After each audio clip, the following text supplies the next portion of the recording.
एक देश एक चुनाव पर प्रतिक्रिया देते हुए मनसे प्रमुख राज ठाकरे ने कहा कि अगर केंद्र सरकार एक राष्ट्र एक चुनाव सुधार को लेकर इतनी चिंतित है तो उसे महाराष्ट्र में जल्द से जल्द स्थानीय नगर निकायों के चुनाव कराने चाहिए।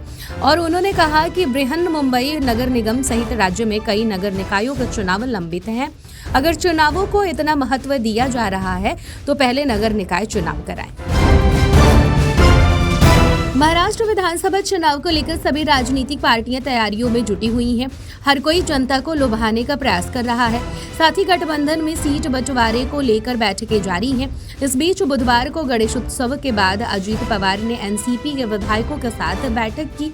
इस बैठक में सीट बंटवारे और टिकट को लेकर चर्चा हुई। मुंबई में विपक्षी महाविकास अघाड़ी की सीट शेयरिंग को लेकर बैठक खत्म हो गई। इस बैठक में बीजेपी नेताओं की तरफ से राहुल गांधी पर दिए गए बयान पर भी चर्चा हुई। आज राहुल गांधी के समर्थन में कांग्रेस रैली करेगी। इस बैठक में कांग्रेस की ओर से कल आंदोलन करने की बात कही गई, जिसे उद्धव ठाकरे और शरद पवार की पार्टी ने सपोर्ट किया।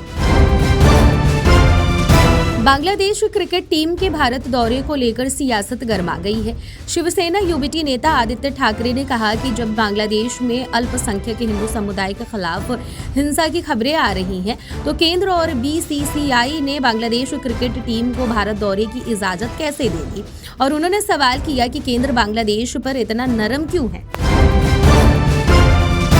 महाराष्ट्र के मुंबई में गणपति प्रतिमा विसर्जन के बाद वर्सोवा बीच पर सफाई अभियान चलाया गया। इसमें बॉलीवुड अभिनेता आयुष्मान खुराना और महाराष्ट्र के उप मुख्यमंत्री देवेंद्र फडणवीस की पत्नी अमृता फडणवीस भी शामिल हुई।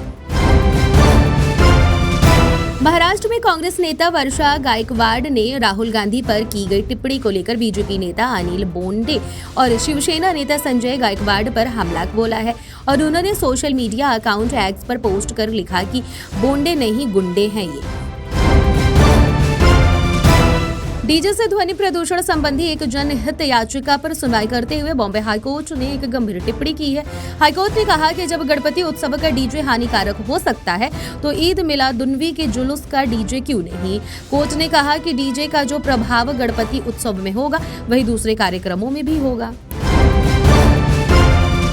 राहुल गांधी हाल ही में अमेरिका के दौरे पर गए थे, जहां उन्होंने भारतीय समुदाय के लोगों से बातचीत की।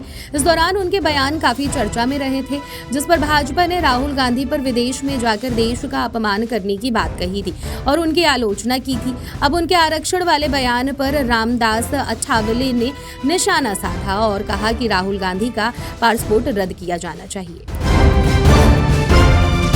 महाराष्ट्र के पुणे से एक हैरान करने वाला मामला सामने आया है। यहाँ एक बड़ी अकाउंटिंग कंपनी में काम करने वाली 26 साल की कर्मचारी की वर्कलोड की वजह से मौत हो गई। मृतक लड़की की मौत का मामला अब उनकी मां द्वारा कंपनी को लिखे गए एक पत्र में किए गए खुलासों के बाद सामने आया है। लड़की की मां ने लिखा कि उनकी बेटी की मौत काम के बोझ के चलते हुई। पुणे में एक शख्स ने अपनी पत्नी के प्रेमी की हत्या कर दी। इस मामले में पुलिस ने आरोपी राजीव कुमार और धीरज कुमार को गिरफ्तार किया है। राजीव कुमार बिहार में शिक्षक है और उसका पत्नी के साथ तलाक का मामला कोर्ट में चल रहा है। इसी तनाव के चलते राजीव ने इस घटना को अंजाम दिया।